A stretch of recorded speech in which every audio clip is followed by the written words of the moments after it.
All right, good evening and welcome to the January 7th meeting of the Milton School Committee. Happy New Year to everyone. If we could all stand for the Pledge of Allegiance.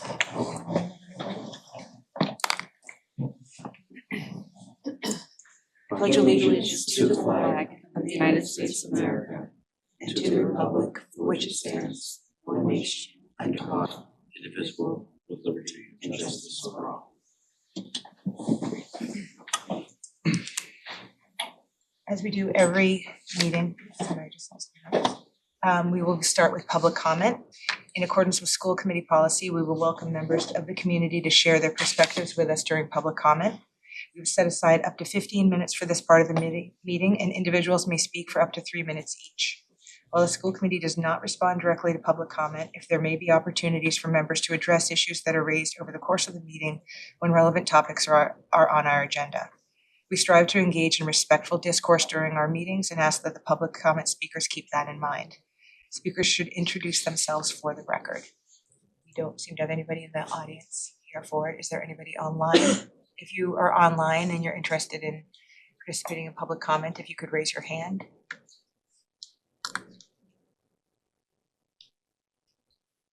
Looks like there's no one. We will continue on. We will begin with the superintendent's report. Thank you very much, Chair Serio. Very happy to be back from winter recess and hope everybody enjoyed a restful winter break as we get ready for the second half of the school year. I just want to begin with some dates that are upcoming for the school district.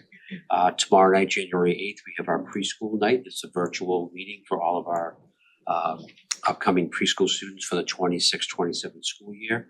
Please go on our website. There's a log on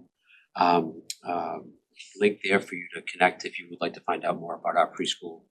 On January 9, Milton High School will be hosting the 2026 MMEA East District Music Festival, and we'll be hosting approximately 400 students. And I think I'm taking Elias's good work away because he's in the crowd. He's probably be part of that. We have 400 students, 50 chaperones from surrounding communities of about 30 districts. On January 15th, we have kindergarten information night. This is a great way for us to welcome our new families to Milton Public Schools.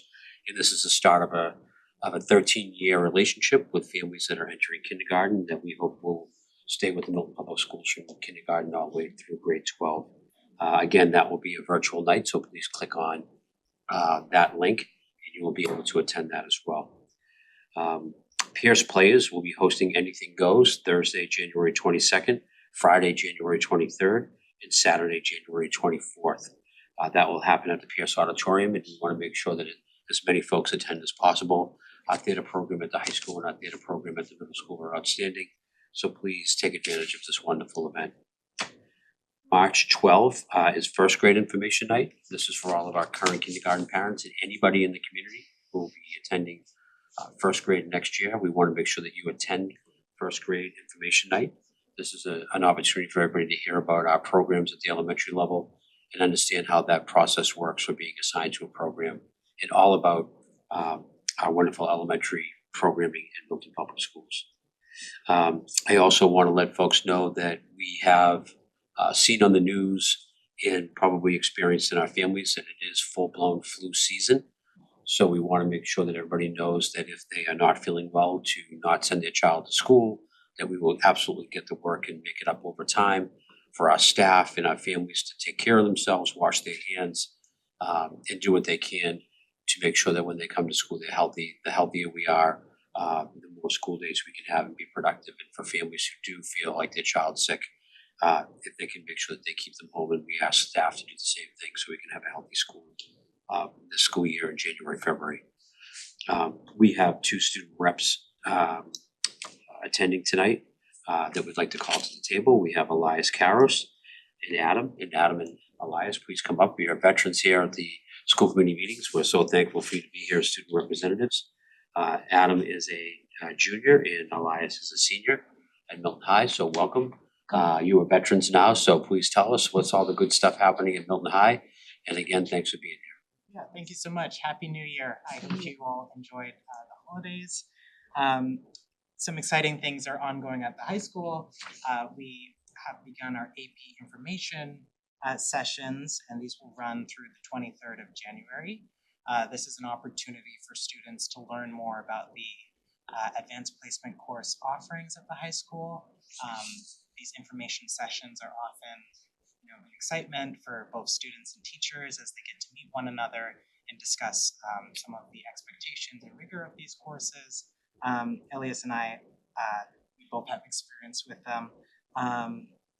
And of course, course registration will occur after February break, which will give students and their parents, their families, an opportunity to decide what course is best, will help them reach their goals, both at Milton High School and afterwards. The end of our academic term will be January the 26th, but I'm sure you all know that. And you can celebrate by seeing our winter play, which will be hosted January 30th and 31st. There's a 2-act series. Thank you, Adam. I would like to begin with our music department.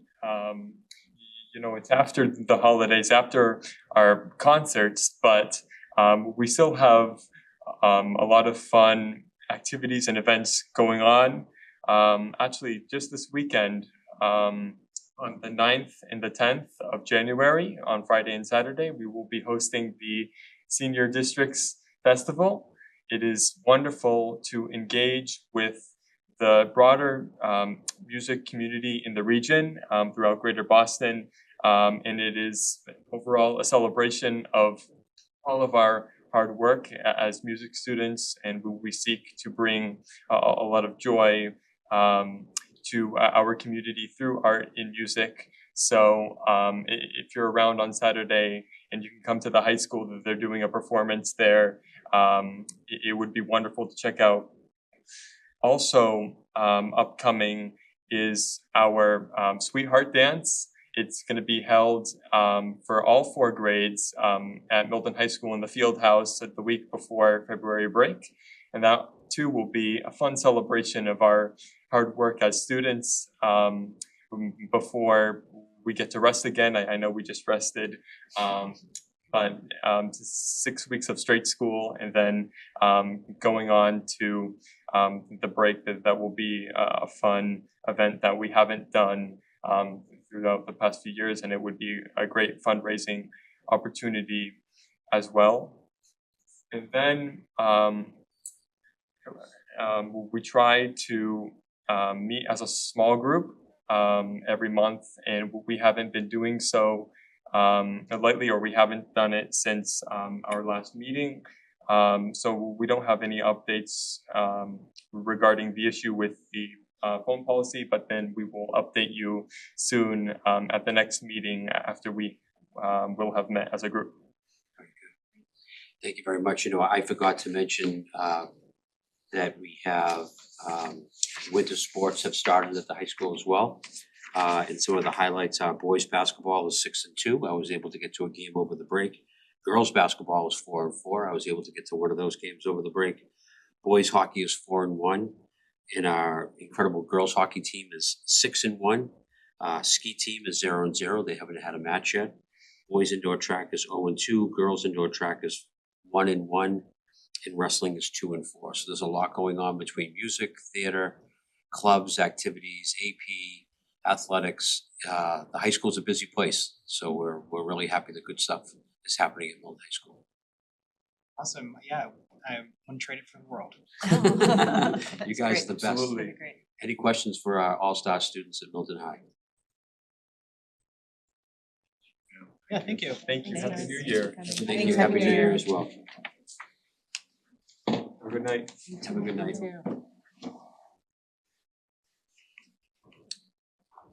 The next thing on the superintendent's report is the 26-27 calendar discussion. This item was on the agenda in December. First and foremost, we wanted to highlight to the community that the holiday rotation dates will be different in the following school year than they are in the current year. That's a policy that was set in place last year. But one of the discussions that we are going to have as a school committee that will be an executive session is with this change in policy comes with the need to impact bargain some of the dates and holidays that are in our collective bargaining agreements. So before we move forward with anything related to the calendar in the upcoming weeks, we will be meeting tonight in executive session connected to this work and working out some of the details with our union. So for the public asking questions about when school is going to start, what does the calendar look like, we hope to be able to bring that to you with more detail at the upcoming meetings. And we will be breaking early tonight for an executive session in order to keep that work moving forward. I would also like to present to you, we have a presentation that was going to be presented by Dr. F.A. Shavers, our Director of DEIB. She had a family emergency. She was with us all day at work today and had to leave early for an emergency. She's fine, her family's fine, but she was not able to be here. I did not want to steal her thunder, but I really wanted to express a good news story that she has been working on, that she can certainly come back to the school committee and provide this highlight as well as the other work that she's doing this year. We are very excited to, and I don't know, Mark, if we want to put this on the screen, if that's okay. I'll go through it quickly, but just so the community sees the presentation.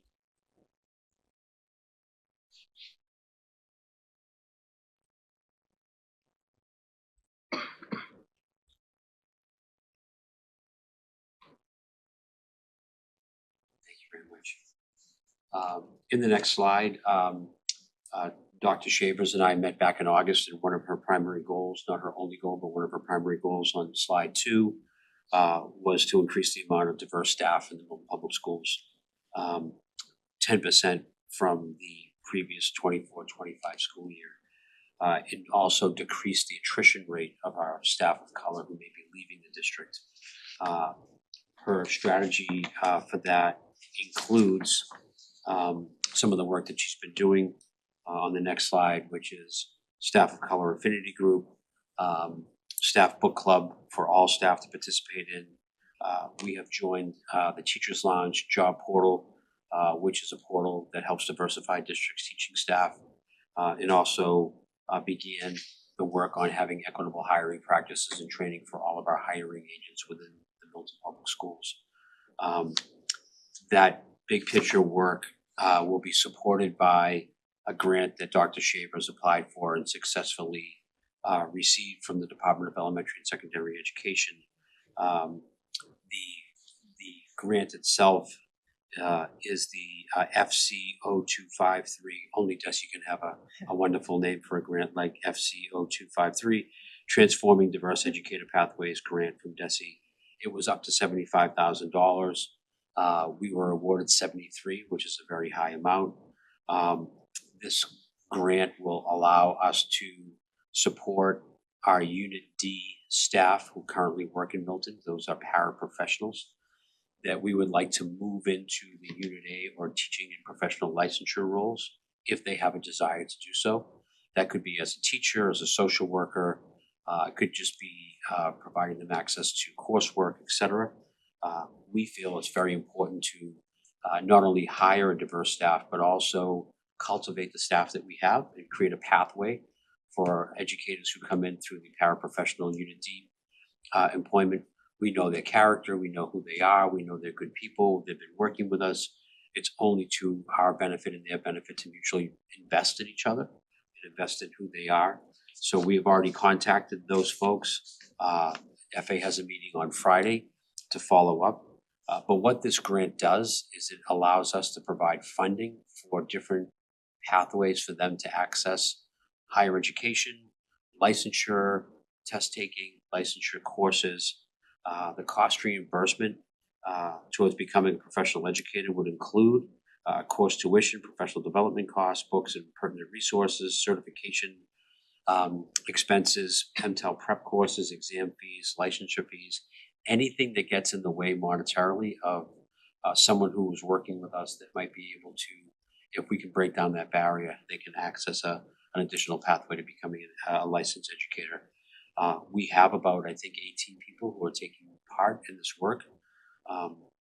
Katie Blake, our assistant superintendent for Finance has been working with FA to organize the approach of making sure that we have an approval process for how this works, so that the cost is a reimbursement, and that the funds are organized and provided in a way that's ensuring that the work has been taking place.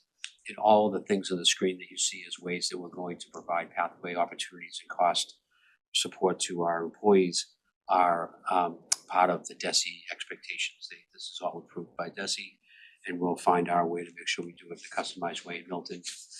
This is a great news story.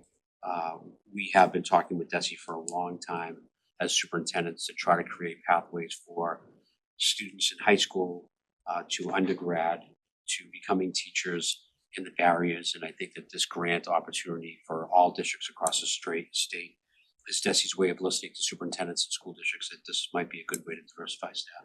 So we're thankful to the Department of Elementary Secondary Ed, but we're more importantly thankful to Dr. Shavers for applying for the grant, taking the time to do so, and not taking the time to meet. This work will also come with some mentoring funds, so we can have licensed professionals in the area that our unit team members are seeking to take a pathway towards. We'll have support of a licensed professional in that field. So if I want to become a guidance counselor, we'll hire a mentor guidance counselor for the year to help them gather some information, walk them through the process. If it's an English teacher, if it's whatever role, we want to be able to provide support to them. So part of the funds will be expended on existing licensed professionals in Milton, supporting that unit team member with that pathway towards licensure. So this is all really good news for our staff. In securing the grant, we will be able to continue investing in-house and showing the commitment to our current staff. This not only creates a new way to diversify staff, but it also retains our staff of color who are not in the licensed area of our work, but in the paraprofessional. FA has been working in different ways with our staff of color and also our staff who are not non-minority in order to show. The book club is a great example. The book club is across all groups and is focusing on how we support children that are working on a novel, reading through it, asking questions. And again, these are great activities that our staff are doing voluntarily to learn together to make sure that we're creating a place in Milton Public Schools that all staff want to stay, especially our staff of color, which we're trying to increase every year, and we'll continue to do so. So very much thank you to Dr. F.A. Shavers, and she will come back at another point in time and talk about the other work that she's doing this year as well. Any questions about the grant? I don't have questions about the grant, but I just I really appreciate the focus in this being kind of an effort that FA is taking this year. I'd be interested in seeing some data just what our current demographics are within Unit A.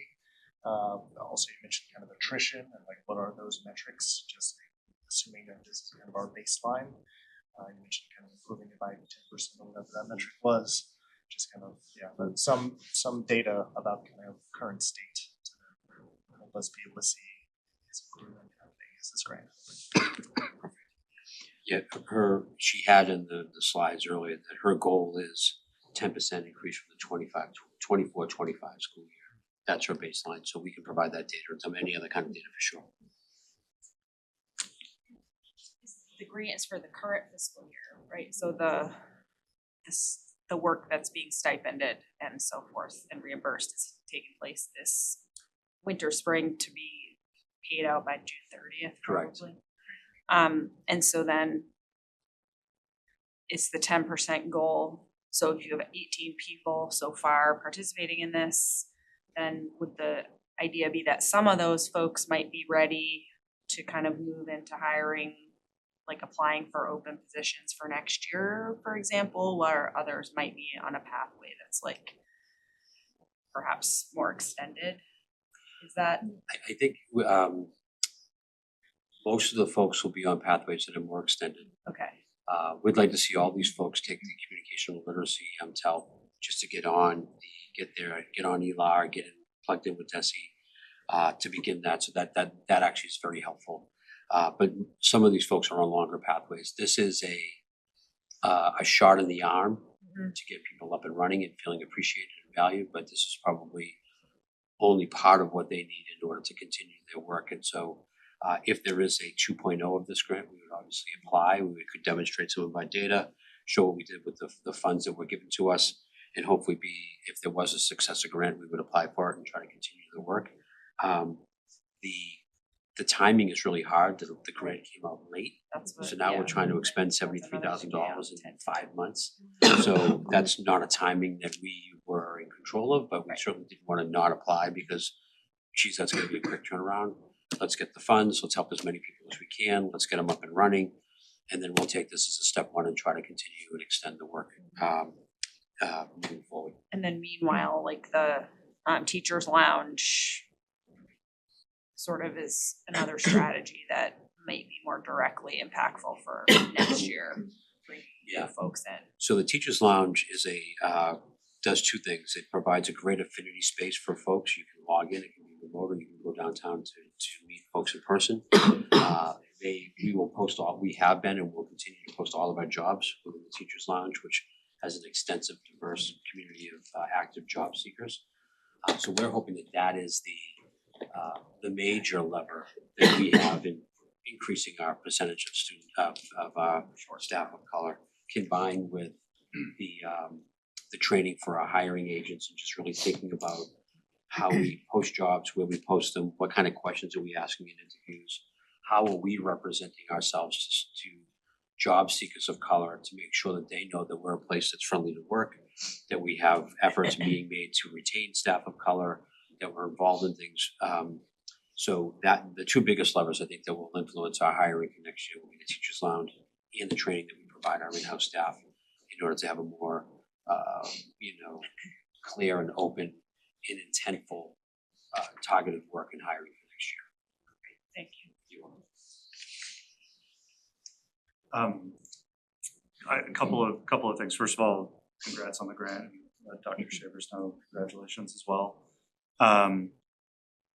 One specific question, does all of the funds have to be expended this year, but does all of the things that it is funding have to be done this year? For example, could someone sign up for a test and pay for a test and be reimbursed for a test, but the test doesn't happen until next year? Or do all of the tests and courses and everything have to be done this calendar year? That might just be a way to, if it's the former, that might be a way to smooth out the expenditure so that you're not in this compressed thing where I would just hate for people to rush to take tests that they're not prepared to take yet. So it's just a thought. And then the other one is, I agree with Mark. I'd appreciate some numbers here, but increasing retention can be a long and winding road. And it strikes me that these two goals of increasing the amount of diverse staff and decreasing overall attrition are in tension with each other. Right? If you were to drive attrition down to zero, there would be no space left to increase diverse staff. And I think it's okay to have both of those goals, but there's like a little bit of a thing that they're kind of bumping up against each other. And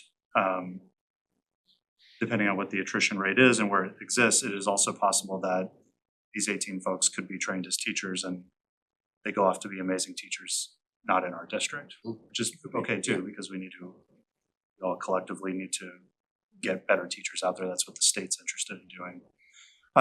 So that's just like a thought on the design of the goals.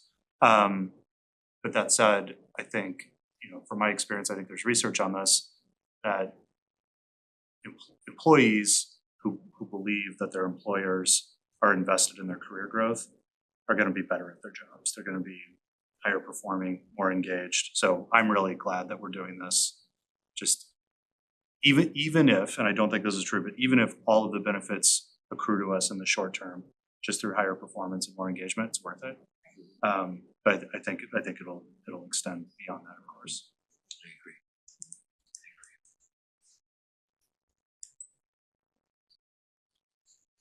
I will relay the feedback to FA when she returns, and we'll work on that data. And we'll have that as probably an enclosure for folks at a future meeting in the packet. You're welcome. So for the chair's report, I just wanted to follow up, excuse me, thank you, Lizzie, for covering for me last time. I wanted to follow up on the community engagement discussion. So I know there was conversation around the idea of a PTO liaison. And I went back and I connected a little bit with Lizzie and read through the minutes.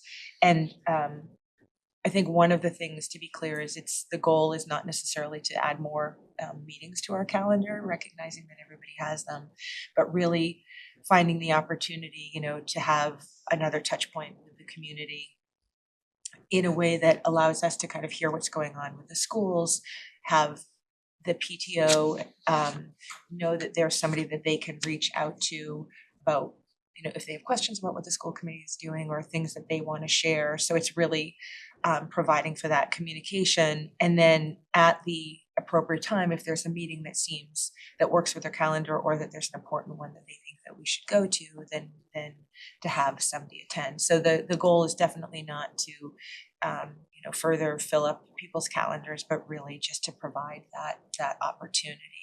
I think one of the comments as well had been that maybe having people be a liaison to a school that's not their child's is a good idea too. I think we probably know a lot about the schools that our kids are in, but also I think maybe it removes any kind of perceived conflict, but it also just gives you the opportunity to learn more about what is going on within the district. So I don't know if there was further discussion that you guys wanted to have about that, if that's something that we want to talk about moving forward with, and if so, determining we can then sort of almost like randomly assign people to the committees. So I don't know if there was more thought around it. If there's something you want to. Happy to try it out. I think it's a good Yeah. idea. I think, assigned. Or if there's a, yeah. Okay. Yeah, for sure. We need to vote on that, or can we just move forward with that as a mission? I think we need to vote on it, do we? I don't think so. How about we just, no, so we'll agree moving forward that if is everybody comfortable with that? Is there any concerns? So we can just find a way to randomly assign people. If you would just maybe, because I don't know, if you want to send to me the school that your child goes to, so then we can figure it out, and from there that would be probably helpful to do. Or if you have a school that you have a preference for, feel free to raise your hand. They don't, but they have an active site council. And maybe just being a liaison to that group could be helpful. Just letting them know that if they have any questions. Excellent. And then the second thing, I know that we talked a bit about process for doing the sort of the meeting recap that will go into the newsletters.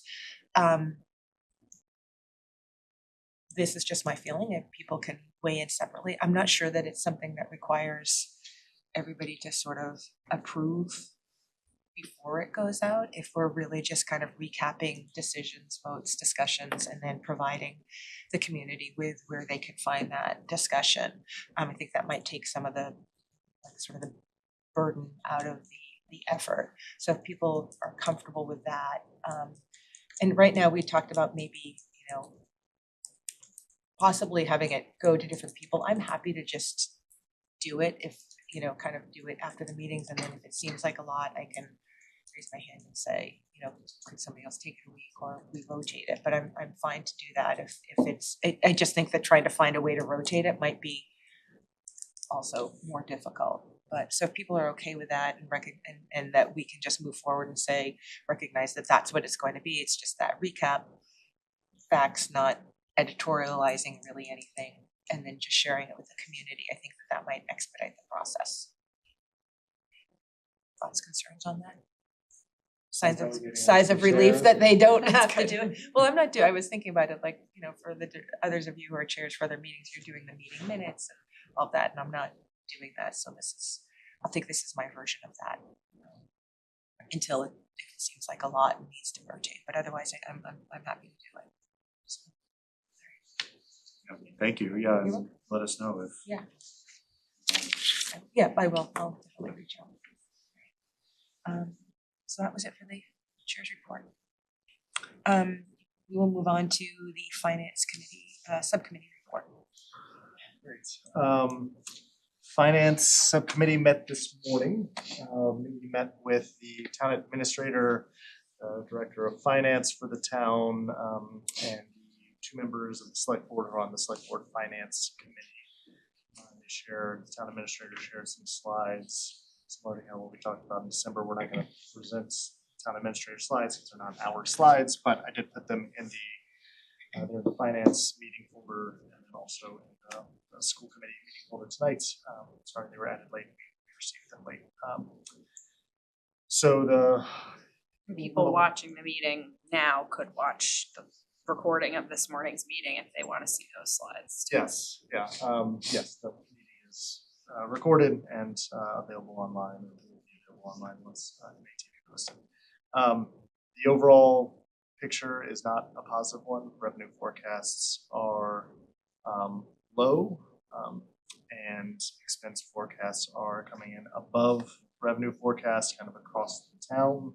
The current gap that the town administrator has identified is about $2.5 million in terms of the gap between what the revenue forecasts are and what the level service expense forecasts are. We obviously, as a committee, provided our level service budget to the town, which is the 5.2% that we've discussed previously. Town departments, consolidated facilities, all those things did as well. One slight driver of this is health insurance. It was a driver last year, it's a driver this year. Right now, they're estimating around a 10% increase. But honestly, one of the takeaways we had out of the meeting this morning is that even without that, there just continues to be a disconnect between, I think, what the town was projecting would be reasonable kind of percent increases and what they're able to fund kind of on an annual basis based on Prop 2.5 and other projected revenue increases, and what kind of a more traditional school budget increase is. I think Katie and John shared kind of Milton's budget numbers over the past 10 years-ish, and they're come in about 5% a year. That is pretty standard in Milton over the last 10 years. So our current budget is not out of line of that. It's obviously significantly less than the last 2 years for various reasons. So that's disappointing. Currently, the town administrator has shared with us that they are proposing a 2.34% increase across all town departments and school departments, which is honestly almost 3% less than our level service budget, and that would represent about a $2 million cut to our level service budget. Conversations are still ongoing. They were, again, it was positive is the right word, but open dialogue and kind of back and forth and answering questions and just trying to get a sense of where they're at, where we're at. So appreciate the town administrator's time, select board members' time. Certainly the door's not closed on kind of those discussions. But that was the initial direction from the town to kind of move forward and find those cuts. John and Katie are scheduling meetings with members of the school department, principals, and other leadership team members to start that work of finding cuts and working through that to then bring back to us for further discussion. And then, from the town side, they said they will look at their revenue projections, and there is discussion on just the override stabilization fund. Right now, the current numbers include using $700,000 of that. There's a conversation of more should be used, less should be used, things like that. So there's just ongoing kind of conversations. It was raised at the meeting, I think rightly, that we don't have a lot of time, both within the budget cycle and within, if we need to reduce roles, we need to notify staff to give them the opportunity to find additional positions elsewhere. So those are things we need to be working through with some urgency. Those are the overall highlights. I would say from the administrative team's work, and I'll also let Katie weigh in as well. The town has been a good partner to the schools over time. We really value the dialogue today. There is a concern that if 3% is the annual growth of a school district over time, that's not a very sustainable percentage increase. But that's a discussion that we can have in the long term. We have a long-term group meeting now, and that this will now be part of that conversation, which I think is really going to be really important as it relates to the process that the school department will take in order to complete the task of reducing up to $2 million worth of positions. We already met with our principals this morning from 11 to almost 1:30, identifying positions, talking about different roles that we can realign, how we can support some reductions and what kind of services we can redeliver and how that would work in order to try to keep our service delivery to students at a high level. This will be about a month's worth of work. Given the time frame that we have, we want to be thoughtful and reflective about the reductions that we make to try to reduce the impact on students. But this will be, I consider this task to be a 2-year task. The FY27 budget will have to be looked at in a very close way, in a thoughtful way, and reduced. And we want to make sure that we're structuring the FY28 budget in a very constructive way, given the potential that we may have some revenue concerns next year as well. We want to position the district as best we can to serve the students that we have. We will be sending out a notification to all staff tomorrow morning at 10 a.m. to let them know. We will also be sending out an email to all of our families tomorrow at 2 p.m. to let them know. It's not lost on me that last year was a very challenging year for the school community and the town related to budget and worries and concerns and layoffs. So we want to be very thoughtful about how we manage this process, the work that needs to be done, the communication that needs to be done, the understanding the human part of this, the human element of this with our staff, and also with our families who went out and voted for an override in the spring and are now facing reductions within a year later, which is going to be a real there'll be a good effort to make sure that we're communicating well, being transparent. So given this information was cemented this morning at 8 a.m., we've already met once with our leadership team. We've already communicated with our union leaders. We will communicate with all staff tomorrow. We will communicate with all families. We will be proactively making sure that we are transparent with everything that we're doing. For instance, what did you know and when did you know it? We knew today that $2 million is actually the number that folks are focusing on. So we are getting that information out the following day. We want to make sure that despite the fact that this might be a challenging environment, that we do it in a way that people feel informed, respected and valued, but more importantly, that they have voice in some of this work and that they're not caught by surprise. Because I think this in and of itself will feel like they're caught by surprise. So now that we know where our situation stands, and if there's any reduction in that gap of 2 million to something lower than that, we'll be prepared to go up to 2 if we need to, but we would gladly see a reduction as a very favorable thing that we would be able to maybe take 2 years to begin this process instead of doing everything in 1 year. So I appreciate the town administrator, the town accountant, and the select board listening today, partnering today, and I'm hoping that discussion can continue and we can round that 2 million down to a lower number. But we will be communicating. I encourage everybody in the community to go to the Milton Public Schools webpage where we have a budget, an FY27 budget page already up and running. It has all of our meetings, it has all the broadcasts, it has all the agenda items, all the material that's there from our meetings that started in September. We will continue to populate that actively for every meeting that we have. And we want to make sure that the town is aware and the families are aware that I will be providing a role of advocate for the schools, but also fiscally responsible to the town. And that's going to be a hard line to walk for all of us on the administrative side, but we will continue to advocate, but also be good fiscal partners. The difference between this year and last year is there is no override at the end of this year to shoot for in order to change the outcome of this situation. The revenue is the revenue, the expenses are the expenses, and we need to begin to right-size the district that fits the revenue capacity of the town. I'd like to be able to do that over time, but we will continue to work with our town partners to create flexibility around that moving forward.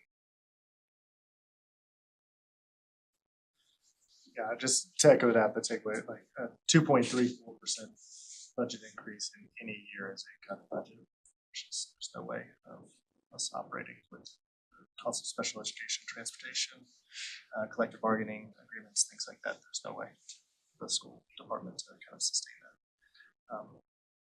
So it's a significant short-term issue and also a long-term issue for the town of how do we not, that was discussed partly at the meeting, is just how do we create sustainable expectation around available program for students and families and staff year over year, not have jumps and cuts year after year until the next override. That is not a sustainable way to run a system. And so we need to be able to do better on those long-term projections and how we're planning this out, to John's point, kind of over time, being able to see down the road. It's not something that clear thus far, but I appreciate the start of the conversations. Just kind of move a little bit quickly. Anything other members? I'll say a couple of things just while we're talking to each other and talking to the public. Just to go back to, what were we talking about? MCAS data? We're comparing ourselves to our peer districts. I think it's just important to remind Milton that we stand apart from our peer districts in the level of finances that our town has chosen to allocate to our schools. It is lower. And so, you know, we can have an override every few years, but we are choosing as a town to put less money than we probably should into the education of our kids. And that connects to, you know, we submitted a level services budget, which we did. And, you know, the school district delivers an amazing education to our kids. But level services means 28, 30 kids in first grade classrooms. It means part-time interim assistant superintendents leading the academics of our district. That's what level services is in Milton. And I am not satisfied with that, and I don't think the town should be. So, you know, I don't know. I don't want to. We have to accept the reality of this year, but I personally don't accept that this has to be our future indefinitely. Like, I think we can choose as a town to fund our school district properly.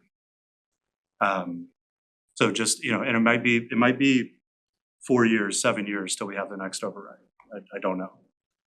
If we're going down this path of, you know, 2 to 3% increases every year, you know, that's a not very good news outlook for our district. But I think we have to have, if the override is 5 years away, we need to have conversations about the financial position of the district today, so that we and the people who come after us and the town continue to recognize like what we're sacrificing. So anyway, a little bit of a soapbox, but I think it's an important. I feel passionate about that.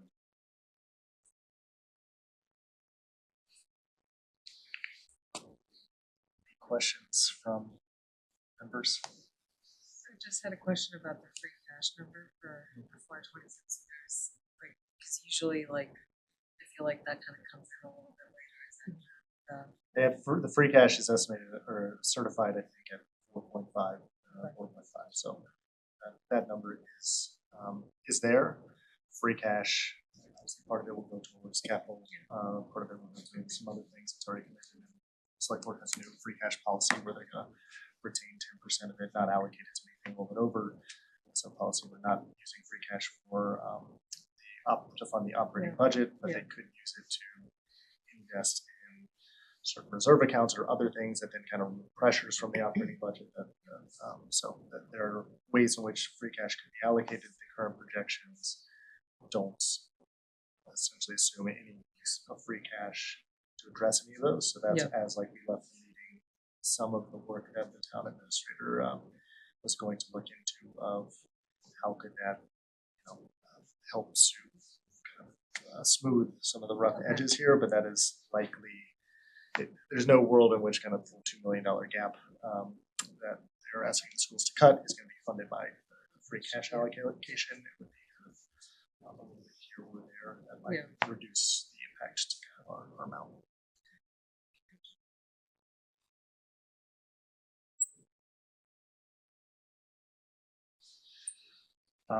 So a lot more work to do. We have another finance committee meeting next week, and as John said, I assume John and Katie will be talking to the town more, but we're also going to try and get back with the town administrator, the select board here in a couple weeks as they have time to do some of their work, time to do some of our work, and put heads back together to see how we address this challenge. Again, I very much agree, John, with your point of this disappointing news, I'm sure for many people who spent a lot of time kind of working to save positions, provide schools the financial resource they needed through the override process last spring, and then for us to be here, it's not great. I see one thing. Disappointing is mild word. Right. Disappointing is mild. I just would like to say too, though I appreciate John, the transparency, and not waiting to share any of this information, not waiting to see if there's a better picture or a better scenario. This is what we know today. The reality is, if it's a few $100,000 less, it's not, is there something within that that's a possibility? There are, discussing options to kind of, as you said, dull the edges of it. If we can get if free cash can be allocated to some one-time expenses. But I think recognizing the reality of the situation and just moving forward and trying to address it sooner rather than later, and being transparent with the community about it, I think is really important, and I appreciate you doing that.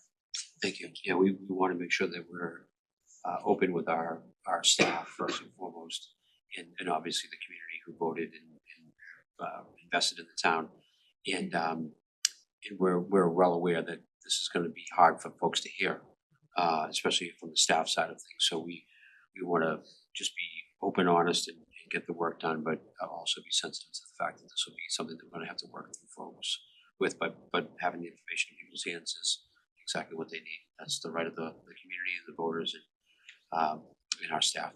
Everybody should know what we know. We keep the work moving. Questions or comments on the budget? Okay.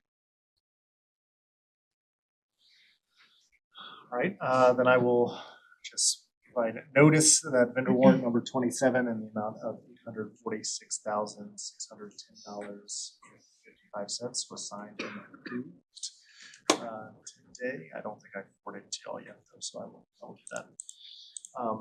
And then also, just as an update, next meeting is the Q2 report. 21st. So potentially at our next school committee meeting, then we'll have the Q2 finance report to share. Thanks, Mark. School building committee update. Yes. What do we have a meeting? I do have an update though. The school building committee met briefly to discuss how we wanted to approach the MSBA with an alternative set of enrollment numbers. Created some questions from the group that were sent over to the MSBA, and then a subsequent meeting was set up that Sean attended on behalf of the committee, where he explained the rationale behind our thinking that the enrollment should be higher than what the MSBA has provided. We got an email back from the MSBA that they would receive that and discuss it. They did. We were very quickly given a response that their numbers is what they're going to stick with. That's not a surprise. The MSBA has an extensive enrollment department where they kind of cultivate what they think is an appropriate enrollment number for every district with all the elements that we provided them. We knew that we were probably going to be not shut down, but that MSBA number would be the one that was chosen in the end, so it was. We got a formal enrollment document that will be signed by the chair of the select board, and then that document will then be given to Amanda and I to be signed by the superintendent and the chair of the school committee. We will vote that number at our next meeting. That has to be a vote of the select board and a vote of the school committee, so that will be on our agenda for next week, or for the next meeting of the 21st. And it'll be submitted by the Friday, the 23rd, to the MSBA, which puts us on schedule for our module and our next meeting at the MSBA being on time. So our kind of challenging of the number didn't cost us any time because it was within the window to do so. So we will move to our first meeting with the MSBA, I think in February, to talk about module 1 and 2 and what the next steps are for the district moving forward with the building project process. So we will have another update on that next meeting on here at our school committee meeting and voting. And just a little additional context, just to remind folks that the importance of the enrollment number is that is the reimbursement number, where that's tied into how much funding we get from MSBA for the project. So that and once it's locked in, it is not something that is like been discussed further, which is why they require votes. So that is why the number was discussed, why we weren't far off on the number, but we discussed trying to push back and gain any ground we could because there are financial implications. If we're able to get a higher enrollment for the building, then we can be bigger and cover kind of more cost thing, get some more money. So that was the purpose. Yeah, through the MSBA. Is that sort of a common, I mean, it would make sense that pretty much every district then would try to revise up the number for that reason. Is this a common? So the history was that districts would really amp up and get their own demographer and come with a plan and engage the MSBA in high level debate about the number. And over time, the MSBA has just invested in their own demography department and do their own enrollment. So whatever the town, they asked the town for certain information, which we all provided, building permits, how many students we have, how many families, what's the exit, how old is the person when they sell their house, how old are they when someone buys a house. There's a lot of different metrics for that. So they pretty much know after we provide our data what their enrollment will be. So it used to be a much more challenged subject, but right now they have all their work done in-house, and so, but we decided to push back just in case. To Mark's point, it's money and it's square footage. Every enrollment, every student needs more square footage and more money in reimbursement, so it was worth the pushback. We didn't lose any time, didn't lose any ground. We're in the same spot moving forward. Ask a question about the enrollment numbers. Do those, I think I've asked this before, do those take into account new building needs? Do they project out, so if there's something going in East Milton Square? Yes. They have a calculation for like 1, 2, that, Yep. is that the way they do that? We gave them all the building permits for all the projects that are going on in the town, and all the 1-bedroom, 2-bedroom, 3-bedrooms, how many units were going in. All those permits were given to us by the town side and the planning department, and so they had all that information. So once it's permitted, they can count it? They counted everything that we gave them. Great. There was an adjustment for those new building projects that were coming online. And they show the adjustment actually in the data they provided us. Just to name the number is 660 with the records is what they got. And I think we were working with Arrow Street, the enrollment projection number was 670. So that was 10 students is what we were going against. So we're not talking about 100 kids or anything. It was a little bit around the margins, but we thought it was really good. Discussed that worth asking. There's no harm in trying to push back again. Anything else? That's it. Okay.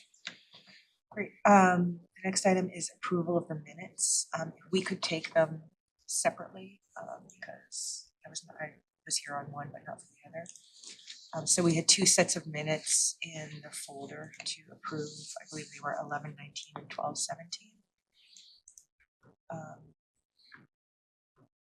Take a motion to approve. Motion to approve the minutes of November 19th, 2025. for the school committee. Second. All in favor?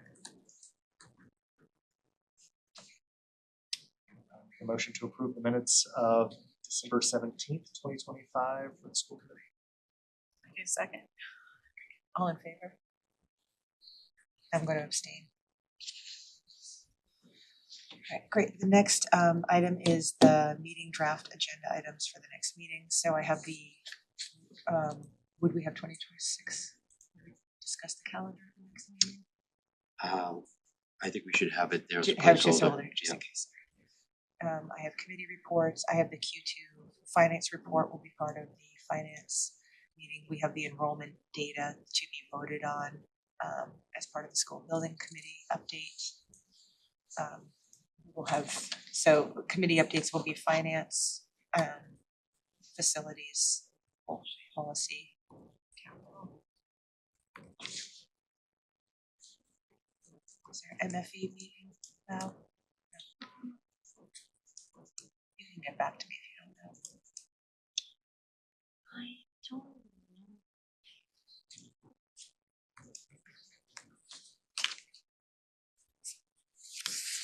That would be after. After. Okay. I don't have your list in front of me. So I have for the 21st Q2 update, the budget, the vote for the school committee, the school building committee, MSBA enrollment. We have a curriculum update that we may give on the 21st, but we may go to 2-4. We have some heavy meetings coming up for program of studies, community schools, student services update, curriculum update from Kala, early literacy updates coming up in February. Our data, our mid-year district data review is coming up in February, so we have some meteor meetings coming up moving forward. So we'll enjoy the light ones while we have them. All right, is there anything else? So if we have to adjourn this meeting and then open manager to executive session, correct? So Not to return. not to return, right? So could I have a motion to adjourn? Correct.